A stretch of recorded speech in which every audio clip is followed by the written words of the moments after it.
he was invisible to most people. Just a janitor, sweeping halls that weren't built for him, scrubbing floors where his dreams were never allowed to shine. Day after day, he was reminded that wealth, power, and respect belonged to others, not to someone like him.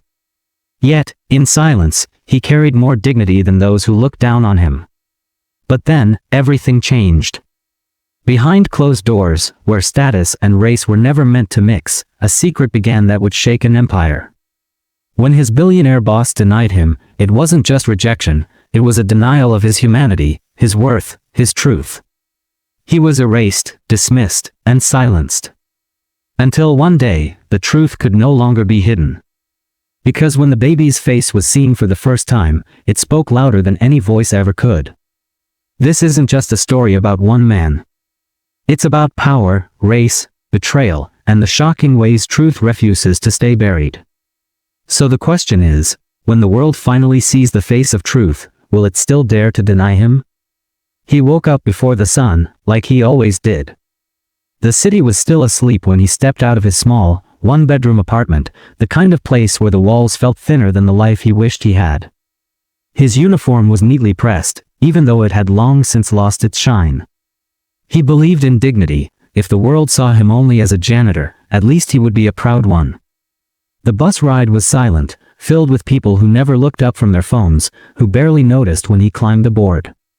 To them, he was part of the background, as invisible as the stains he scrubbed from marble floors. But behind the quiet presence was a man who dreamed of more, a life where he wasn't judged by his skin or his job. At the towering skyscraper where he worked, glass walls sparkled in the morning light, reflecting a world of power and wealth that seemed untouchable. Every morning, he polished those same walls, his reflection warped in the gleam of a life he would never be invited to live. He moved silently through offices lined with leather chairs and heavy desks. He knew the faces of every executive, though none of them knew his. Except one. She was different, at least, she appeared to be. A billionaire by birthright, carrying her success like a crown, she walked through the halls with confidence that came from never having to question her place in the world. To her, he was just another worker. To him, she was a symbol of everything he was told he could never reach. Yet life has a way of weaving stories in places no one expects. Their worlds, so far apart, began to intersect in small ways, quiet moments when he held open a door, or when she glanced at him for a second longer than most. But still, there were walls, the kind built not of glass, but of race, class, and power. And while he went about his work with humility, the whispers of inequality never left him. Every paycheck reminded him of the weight of survival. Every dismissive look reminded him of the label he could never escape. He was not just a janitor, he was a black janitor in a world that made sure he never forgot it. But beneath the routine, beneath the silent struggles, something was building. A tension invisible to the rest of the world, but heavy enough to shape destiny. Because behind polished floors and spotless glass, there are secrets. And one of those secrets was about to pull him into a story far bigger than himself. A story where the lines between power and vulnerability, denial and truth, could no longer be erased. And it all began, long before anyone could see it coming. The first cracks began quietly. At first, it was nothing more than looks, lingering stares when he walked into a room, whispers that trailed behind him like smoke. People noticed when he lingered near her office a little too long, when her eyes flickered in his direction more than they should. In a place where appearances were everything, even the smallest gestures became dangerous. But for him, those stolen moments carried weight. They were proof that he wasn't completely invisible. For once, someone of power had noticed him. For once, he wasn't just the man sweeping floors at the edge of the frame. Still, the world doesn't forgive what it doesn't understand. Rumors began to take shape. A misplaced smile. A door closed too slowly. A glance too sharp. In the sterile, polished corridors of wealth, people carried their prejudices like weapons, and soon, those weapons were aimed squarely at him.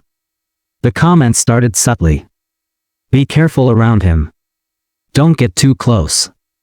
Words spoken with a smile but sharpened with intent. He was painted as a threat before he ever had the chance to defend himself. And then came the night everything changed. It wasn't planned. It wasn't expected. But in the quiet after hours, when the offices were dark and the city lights glowed like fireflies in the distance, their boundaries dissolved. In that stolen moment, power and vulnerability collided. What happened between them wasn't just scandalous, it was forbidden. Days turned into weeks, and what had been hidden in the shadows began to carry consequences. She grew distant, her confidence cracked by fear. And when whispers turned into questions, she did what the powerful always do, she denied. Denied him. Denied them. Denied the truth that now grew silently inside her. For him, it was a new kind of prison. He wasn't just invisible anymore, he was erased. She went about her life as if nothing had happened, while he carried the weight of what could not be spoken. Every look she gave him in public was empty, every word rehearsed to protect herself. And then the inevitable arrived, the pregnancy. The secret became too large to hide, yet when the truth threatened to surface, she made her choice. She turned on him. Accusations whispered in hallways became louder. His name was dragged through shadows as though he were a criminal, though his only crime was existing in her world at all. Security began watching him more closely. His supervisors gave him impossible tasks, waiting for him to slip. He felt the walls closing in, not of the building, but of a society that would never believe his word against hers. To them, he was always guilty. Yet inside, he held on to one thought, the child. The life that tied them together, the undeniable truth that even she could not escape. But instead of acknowledgement, came betrayal. She insisted it wasn't his. She painted him as desperate, delusional, dangerous. Every denial was a blade, cutting deeper than the last. He felt his world unraveling, his job at risk, his dignity shredded, his very safety hanging by a thread. And still, the whispers grew. One night, as he left the building, he noticed headlights trailing behind him. Slow. Relentless. Too deliberate to be chance. His chest tightened as he turned corners, only to hear the engine echoing his every move. When he finally reached his apartment, the car didn't stop, it sat at the curb, its lights glowing like eyes in the dark. Watching. Waiting. He didn't sleep that night. The next morning, his locker at work had been rifled through, his few belongings tossed carelessly on the floor. A note, scrawled in red marker, lay crumpled in his uniform, "Stay in your place." The message was clear. He was being hunted, not for what he had done, but for daring to cross a line never meant to be crossed. And yet, in the middle of this storm, the truth was still growing, undeniable and unstoppable. A child. A face that would carry his features, his legacy, his proof. He clung to that thought like a lifeline. But with every day that passed, the danger grew sharper. He wasn't just fighting for recognition anymore, he was fighting to survive. And somewhere deep down, he knew, the moment that baby opened its eyes, the world would change forever. Would it set him free, or destroy him completely? The storm had been building for months, but he never imagined how violently it would break. Whispers had turned into accusations. Accusations had turned into threats. And now, threats had become action. It started with the meeting. A cold, sterile boardroom filled with men in sharp suits and women with guarded eyes. He wasn't supposed to be there, he was only summoned so that blame could be placed. At the head of the table, his boss sat poised, her chin lifted high, every trace of their secret buried under layers of denial. "Do you have anything to say for yourself?" one executive asked. His voice wasn't curious, it was accusatory, sharp, designed to cut. The janitor's throat burned. What could he say? The truth? That he had been pulled into a world never meant for him, and now he was being erased from it? That the woman at the head of the table, the one who wouldn't meet his eyes, carried a child that tied them together forever? But in this room, his voice meant nothing. They had already decided who he was. Dangerous. Delusional. Disposable. He opened his mouth to speak, but she interrupted. Smooth, steady, her words slicing through him like glass. "This is ridiculous," she said. He's making up stories to protect himself. He has always been inappropriate. And now, he's desperate. The silence that followed was louder than any shout. He felt the floor tilt beneath him. The world he had fought so hard to survive in was collapsing, piece by piece. And worst of all, it wasn't strangers doing this to him, it was her. The person who knew the truth. The person who had shared the secret. The person who could save him with a single word. But instead, she chose survival. She chose power. She chose to erase him. By the time the meeting ended, security was waiting. They walked him out of the building like a criminal, his co-workers watching with wide eyes and hidden smirks. His dignity was stripped away, not by handcuffs, but by silence. He thought it couldn't get worse. But it did. Days later, he returned to his apartment to find the door cracked open. Inside, his few belongings had been overturned, drawers pulled out, clothes scattered like trash. On the wall, scrawled in thick black paint, were 3 words that made his blood run cold: know your place. He stood frozen, the weight of it pressing on his chest. He wasn't safe. Not at work. Not at home. Not anywhere. And then came the call. A friend from inside the building whispered the truth. She was preparing a statement. Not just denying him, but destroying him. She would claim harassment. Stalking. Dangerous behavior. With her wealth and power, the world would believe her. For him, this wasn't just about reputation. It was survival. Once her words were spoken, he would carry them like chains forever. The walls were closing in. And then, the breaking point. One evening, as rain lashed the city streets, he was walking home, his hood pulled tight, when headlights suddenly flared behind him. A car swerved to the curb, doors slamming. 2 men stepped out, faces hidden beneath caps, voices low but edged with malice. You should have stayed quiet, one hissed. Before he could react, they shoved him against the wall.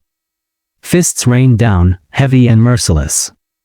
Each blow carried the weight of centuries of hatred, the message carved into every strike: you do not belong. He tasted blood. The world blurred. His knees buckled. Still, they didn't stop. You think she'd ever admit you matter? Another voice spat. You're nothing. You'll always be nothing. And with that, they left him crumpled in the gutter, rain washing his blood into the street. He lay there, chest heaving, pain screaming through every bone. But beneath the agony, something burned hotter. Something that refused to die. Because he knew the truth. He knew what they feared most. And soon, the world would see it too. For when that baby was born, no amount of lies, no amount of denial, could hide the face that told the story. The question was, would he live long enough to see it? He survived that night. But survival did not mean healing. His body carried bruises that slowly faded, yet the deeper wounds, the kind you couldn't see, remained etched into his spirit. Every shadow on the street, every sudden noise behind him, made his chest tighten.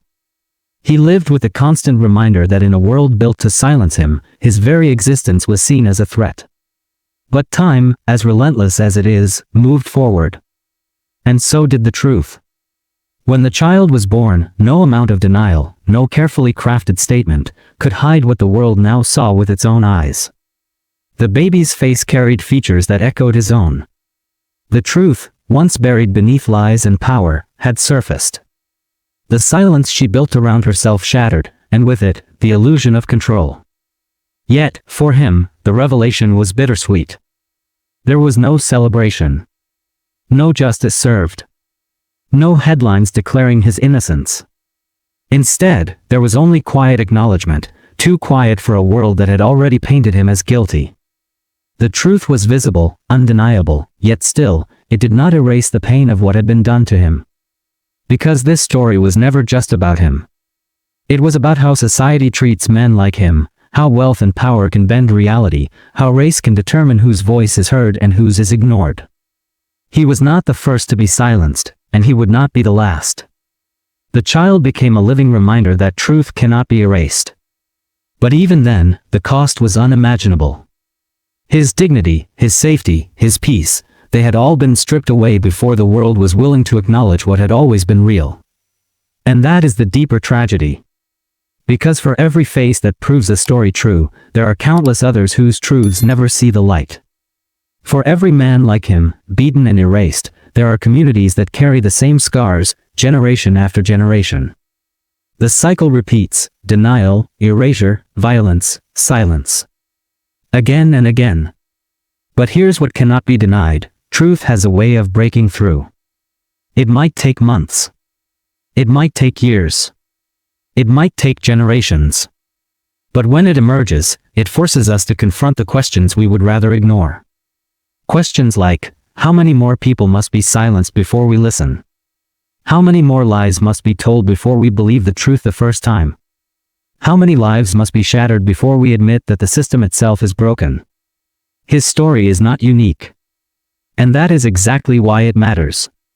Because what happened to him has happened before, in different cities, under different names, with different faces. And it will happen again if nothing changes. Racism is not just an individual act, it is a system, a machine that grinds down lives quietly, relentlessly, until they are forgotten. But here you are, hearing his story. And that matters. Because silence allows injustice to thrive. But attention? Awareness? Reflection? Those are the first sparks of change. He never asked to be a symbol. He never wanted to be the face of injustice. All he wanted was dignity. Respect. A chance to live without fear. And yet, his story forces us to see the world as it is, not as we pretend it to be. So the question now isn't what happened to him. The question is, what happens next? Do we allow this story to fade into just another tale of injustice, forgotten the moment the video ends? Or do we carry it with us, let it unsettle us, let it move us to ask harder questions, to demand a different future? Because the truth is this: the fight against racism is not about one man, or one story. It is about all of us. It is about choosing whether we will deny the truth, or whether we will face it, no matter how uncomfortable it makes us. He survived. The child survived. But survival is not justice. Survival is not freedom. Survival is not equality. And until survival is no longer the measure of whether someone like him makes it through the day, the fight cannot end. So I leave you with this. If the truth could not be silenced in his story, how much longer before the truth in all of our societies refuses to stay hidden? And when it finally forces its way into the light, will we be ready to face it?